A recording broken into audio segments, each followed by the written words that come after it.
जरा सोचकर देखिए, किसी थाने में अगर 11 पुलिस वाले हों और 11 के 11 पुलिस वालों को जलाकर हमेशा हमेशा के लिए खत्म कर दिया जाए तो कितनी बड़ी घटना होगी।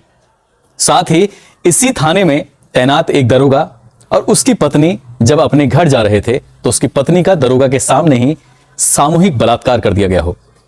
विरोध करने पर उस दरोगा के इतने टुकड़े किए गए, छोटे छोटे टुकड़े करके उसे दरिया में बहा दिया गया हो। क्या कभी आपने ऐसी कहानी सुनी है? यदि आप ऐसी कहानी सुनना चाहते हैं, इसके बारे में जानना चाहते हैं और इसके आगे क्या होता है, उसको जानने के लिए आपको 26 दिसंबर की रात 8 बजे YouTube पर अपडेट रहना होगा। साथ ही फेसबुक पर अगर आप यही खबर देखना चाहते हैं तो 26 दिसंबर की रात 8:30 बजे आप खबर देख सकते हैं। तो आइए चलते हैं आज की खबर की ओर। आदाब, नमस्कार, सत श्री अकाल। मैं उस्मान सैफी। आज की जो सच्ची घटना मैं आपको सुनाने जा रहा हूं, ये सच्ची घटना है बिहार प्रदेश के जिला वैशाली की। जिला वैशाली का एक थाना है भगवानपुर और इसी थाना क्षेत्र का एक गांव लगता है हुसैना। दरअसल 2018 का वाकया है। एक घर में शादी समारोह चल रहा था। सभी लोग शादी की तैयारी में व्यस्त थे और बारात आने को थी। जब बारात आने को थी तो लड़कियां, लड़के, इस घर के एक एक सदस्य बड़े अच्छे से तैयार हो रहा था, बड़े अच्छे से सज रहा था, संवर रहा था और सभी इंतजार कर रहे थे बारात आने का। बारात आ जाती है, मगर एक तरफ बारात चल रही थी तो एक तरफ इस घर में, इस परिवार में एक लड़की है जिसका नाम है ममता। ममता उस दिन वाकई बहुत सुंदर लग रही थी, बहुत खूबसूरत लग रही थी। और ममता को देखकर इसका एक भाई लगता है जो कि सगा चचेरा भाई है, जिसका नाम है मंजर। मंजर ने ममता की तरफ देखा और उसकी खूबसूरती को देखकर उसकी तारीफ कर दी कि ममता, तुम बहुत सुंदर लग रही हो। कोई जुर्म नहीं था, कोई गलत काम नहीं था। भाई ने बहन की महज तारीफ की थी। बस ये तारीफ करना एक बहन की, यहां से एक दस्तक शुरू होती है क्राइम की, और एक ऐसी दस्तक जिसको सुनकर शायद आप भी सोचने पर मजबूर हो जाएंगे, क्योंकि भारतीय समाज, भारतीय संस्कृति, कानून इस बात की बिल्कुल भी इजाजत नहीं देता जब इसके बाद आगे होता है। दरअसल इस लड़की ने अपने भाई को चूम लिया और चूमना था कि बस यहां से उस दोनों का एक दूसरे के प्रति अट्रैक्शन बढ़ जाता है। और अट्रैक्शन बढ़ने के बाद अब ये दोनों दोस्ती, प्यार, ये जो भी एक रिश्ता जिसको समाज कभी भी मंजूरी नहीं दे सकता, उस रिश्ते में ये दोनों रहने लगते हैं। क्योंकि भाई बहन है रिश्ते में, इसलिए आसपास के लोग, परिवार के लोग, घर के लोग कोई शक भी नहीं कर रहा था इन पर।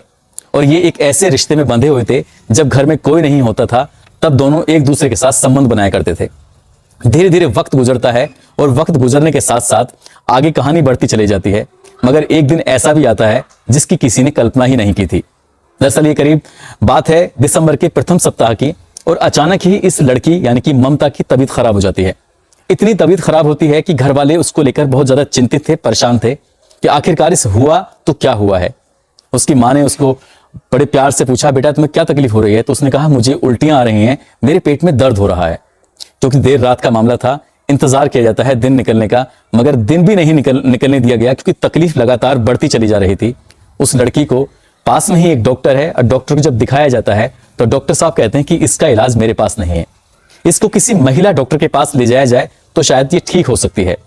डॉक्टर ने प्राथमिक उपचार के साथ उसको कुछ ऐसी दवाइयां दी थी जिसको कुछ देर के लिए राहत मिल जाती है, मगर दिन निकलता है, वही समस्या दोबारा शुरू हो जाती है और उस लड़की को गांव से शहर लेके जाया जाता है। और जब महिला डॉक्टर के सामने उस लड़की को बैठाया जाता है तो डॉक्टर जो कहती है, उसकी मां के पैरों तले जमीन खिसक जाती है।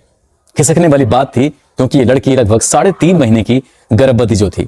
अब जैसे ही इसकी मां को ये बात की जानकारी होती है कि उसकी बेटी 3.5 महीने की गर्भवती है, तो ये अपने आप में शॉकिंग वाली बात थी, अपने आप में परेशान करने वाली बात थी, क्योंकि इस लड़की की अभी शादी नहीं हुई थी। इसकी मां इसके सामने रोती है, गिड़गिड़ाती है, पूछती है, बेटा ये क्या है, ये सब क्यों हुआ, कैसे हुआ? मां के बहुत सारे सवाल थे, जवाब एक भी नहीं था। मां दवा दिला के उसको घर तो ले आती है और घर लाने के बाद उस लड़की के पिता से कहती है कि तुम्हारी बेटी ने हमारी नाक कटवा दी है। पिता, भाई, जितने भी घर परिवार के सदस्य हैं, सभी इससे बारी बारी से एक ही बात पूछते हैं, एक ही सवाल पूछते हैं कि आखिरकार ये सब कैसे हुआ। जब लगातार बार बार उससे पूछा जा रहा है तो उस लड़की ने रोना धोना शुरू कर दिया। रोते धोते उसने वो पहले दिन की कहानी, शादी समारोह से लेकर और आज तक उनके बीच में जितनी बार भी संबंध बने थे, जितनी बार भी बातें होती थी, जो भी होता था, वो सब पता चलता चला गया। और जैसे ही ये पता चलता है तो नाम आता है मंजर का, जो कि इसका सगा तहेरा भाई है। और तहेरा भाई, चचेरा भाई, ये रिश्तों, ये खून के ही तो रिश्ते होते हैं। हमारा समाज हमारा देश इस बात की इजाजत नहीं देता है जो काम जो रिश्ते में वो बंधे हुए थे उसके बाद उस लड़के के साथ मारपीट की जाती है, उसे डांटा फटकारा जाता है। लेकिन बात बहुत आगे बढ़ चुकी थी, इसलिए वहां से पीछे लौटना भी मुश्किल था और आगे बढ़ना भी मुश्किल था। अब इन दोनों परिवारों के बीच तनातनी शुरू हो जाती है। लड़की को मारा भी पीटा जाता है, उधर लड़की के साथ भी कुछ ज्यादती की जाती है। बात थाने चौकी तक पहुंचने वाली थी। गांव के समाज के लोग बैठते हैं, पंचायत आयोजित की जाती है और पंचायत आयोजित होने के बाद कई तरह के फैसले भी लेने की कोशिश की जाती है, मगर कोई रास्ता दूर दूर तक नजर नहीं आ रहा था, क्योंकि दोनों रिश्ते में जो भाई बहन थे, इसलिए ऐसे रिश्तों को हमारा समाज बिल्कुल भी इजाजत नहीं देता। और ये धीरे धीरे वक्त फिर आगे बढ़ने लगता है और कब ये 15 दिन या 10 दिन गुजर जाते हैं पता ही नहीं चलता। मगर इस मंजर को एक मौका मिलता है ममता के साथ बात करने का। और जैसे ही घर के लोग अलग हुए थे, कुछ दूर चले गए थे, तो इन दोनों ने आपस में बातचीत की। इस लड़की को अपनी बाइक पर बिठाया और बाइक पर बिठाने के बाद सीधा लेकर पहुंच जाता है गांव के ही बड़े मंदिर पर। और बड़े मंदिर पर ले जाने के बाद एक वीडियो बनाता है और वीडियो लाइव चल रहा है उसका। साथ ही उससे मंदिर में ही 7 फेरे लेता है और अपनी ही बहन के मांग में सिंदूर भर देता है और देवी या देवताओं को साक्षी मानकर वो कसमें खाता है कि अब हमने जो रिश्ता अपनाया था, जिस रिश्ते में हम बंधे थे, उस रिश्ते में ही हमेशा हमेशा साथ रहेंगे। दुनिया की कोई ताकत नहीं है जो हम दोनों को अलग कर सके। लगभग 1.5 या 2 मिनट का ये वीडियो है जो सोशल मीडिया पर इस कदर तेजी से वायरल होता है कि गांव, शहर, प्रदेश, देश सबकी सीमाएं पार कर जाता है। और जैसे जैसे ये वीडियो वायरल होता चला जाता है, एक तरफ समाज में एक मैसेज ये जा रहा था कि भाई ने बहन के साथ इतना गलत काम किया है, दूसरी तरफ मैसेज ये भी जा रहा था कि गलती को गलती मानते हुए उसने उस लड़की को जिंदगी भर साथ रहने का वादा जो कर लिया था। क्योंकि अब इन दोनों परिवारों में कुछ इस तरह की तनातनी हो गई थी कि एक दूसरे को मरने और मारने पर ये लोग मिट गए थे। हालांकि गांव के समाज के जिम्मेदार लोगों ने बैठाकर इन दोनों के बीच में समझौता कराने की कोशिश की। इसके बाद ये शादी हो जाती है मंदिर में। शादी होने के बाद जैसे ही सोशल मीडिया पर वीडियो वायरल होता है, ये वीडियो वायरल होता होता लड़की के घर तक पहुंच जाता है और लड़के के घर तक भी पहुंच जाता है। दौड़ते हुए लोग घर जाते हैं। पता है मंजर ने और ममता ने क्या कदम उठाया है। हर किसी की जुबान पर एक ही बात थी कि दोनों ने बड़े मंदिर में जाकर शादी कर ली है। अब लड़की वालों का तो वाकई हाल बुरा था, मगर लड़के वालों ने कहा कि हमारे बेटे ने जो फैसला लिया है हमें मंजूर है।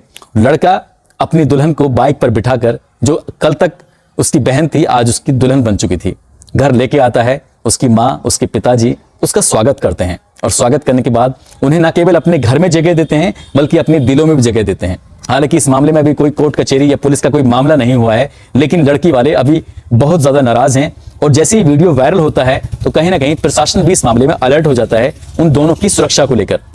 अब देखने वाली बात यह है कि कानून इस बात को मंजूरी देता है कि नहीं देता है। देखने वाली बात यह भी है कि लड़की के परिवार वाले इस रिश्ते को, इस शादी को मंजूरी देते हैं कि नहीं देते हैं। हालांकि लड़की वालों ने इस बात की मंजूरी जरूर दे दी है। दोस्तों, इस कहानी को सुनाने का उद्देश्य किसी को परेशान करना नहीं है, किसी का दिल दुखाना नहीं है, बल्कि आपको सचेत करना है, आपको जागरूक करना है। एक शादी अभी 4-6 दिन पहले ऐसी भी हुई थी टूंडला में, जहां पर पैसे के लिए सगे चचेरे तहेरे भाई बहन ने शादी कर ली थी। और यहाँ एक शादी ऐसी भी हुई है कि लड़की के पेट में उसका सगे तहेरे भाई का जो बच्चा पल रहा था, उस बच्चे को नाम देने के लिए, उसको एक नई जिंदगी देने के लिए, हालांकि समाज उस बच्चे को स्वीकार करेगा या नहीं करेगा, ये एक सवाल है जो जिंदगी भर उस बच्चे का पीछा करता रहेगा। ऐसे काम, ऐसे रिश्ते कभी नहीं बनाने चाहिए जिन रिश्तों को समाज अनुमति ना दे, परमिशन ना दे। दोस्तों, आज 23 दिसंबर है और आज का दिन किसान दिवस के रूप में मनाया जाता है, क्योंकि आज ही के दिन 23 दिसंबर को चौधरी चरण सिंह जी पैदा हुए थे, क्योंकि वो हमारे देश के प्रधानमंत्री भी रहे हैं। किसानों को जो मान सम्मान मिलता है, ये कहा जाता है कि चौधरी साहब की वजह से ही मिलता है। साथ ही दोस्तों, मैं आपको बता दूं कि उत्तर प्रदेश के भदोही के रहने वाले शिवांश यादव हैं, आज उनका जन्मदिन है। और जौनपुर के रहने वाले, जौनपुर उत्तर प्रदेश के प्रमोद यादव, आज उनका भी जन्मदिन है। साथ ही साजन कुमार, ये बिहार के रहने वाले हैं, आज इनका भी जन्मदिन है।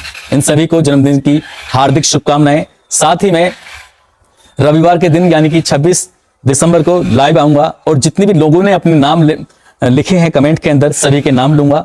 अब मैं फिलहाल विदा लेता हूं। दोस्तों, अपना ख्याल रखें, सुरक्षित रहें। जय हिंद, जय भारत।